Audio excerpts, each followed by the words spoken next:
Meet Uncle Sam. He has a lot of bills to pay. Almost $4 trillion worth every year. Uncle Sam's income is a little over $2 trillion per year. To make up the difference, the deficit, he does what most Americans do. He borrows money. When Uncle Sam takes out a loan, he calls it a bond. Bonds can be held by banks, investors, or even foreign governments.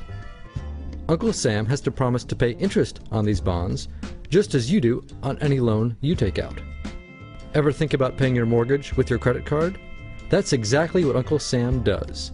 He takes out new loans, new bonds, so that he can make payments on the old ones. All those loans, and especially all that interest, adds up. Right now, Uncle Sam owes about $14 trillion. To put that in perspective, 14 trillion is about the same as the national GDP, the total value of all the goods and services produced by the American economy in an entire year. It's such a huge amount of money that Uncle Sam is starting to run out of people to borrow from, and he's having trouble just paying the interest on his loans. The obvious solution would be to either cut spending or increase taxes. But if he cuts spending, the people that he's spending money on would complain that they don't have money to spend, and that he was hurting the economy.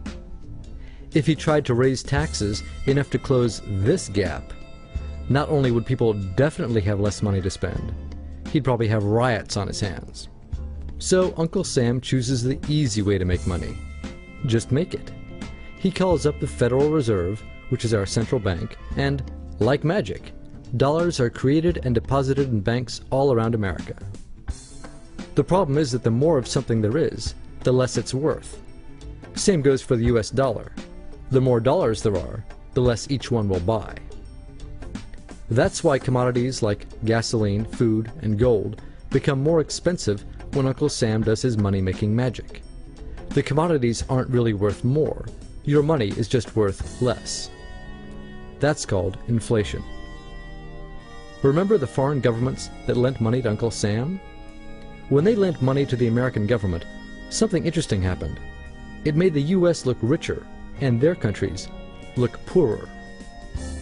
When a country looks poor compared to America, $1 of our money buys a lot of their money, so they can pay their workers only a few pennies a day. With such low labor costs, they can sell their products in America for lower prices than any American manufacturer can. The easiest way for American companies to compete is to move their factories overseas and pay their workers a few pennies a day too. This contributes to a recession. Americans lose their jobs, stop paying taxes, and start collecting government benefits like Medicaid and unemployment. This means that Uncle Sam has even less income and even more expenses.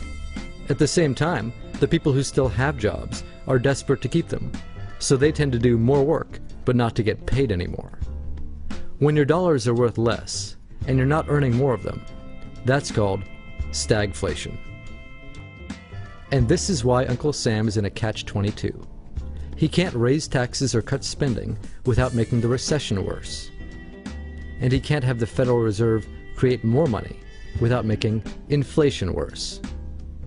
For now, he can keep borrowing money, but since he can't even pay the interest on the loans he already has, it just makes his inevitable bankruptcy even worse.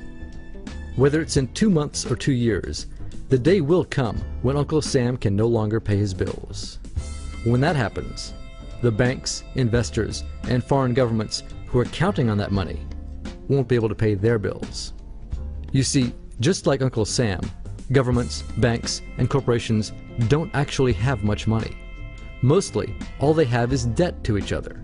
If one link in the debt chain stops paying, defaults, the whole thing falls apart. If investors can't pay their bills, corporations won't be able to pay their employees.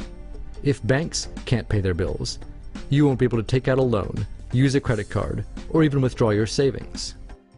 If foreign governments can't pay their bills, their own banks and corporations will have the same problems. That's called a global economic collapse. It's never happened before, so nobody really knows how bad it will be, how long it will last, or even how we'll eventually get out of it. The house of cards has already been built. There's no painless way to dismantle it now. All we can do is to educate each other about what's actually going on, and to prepare for what may be very extraordinary circumstances.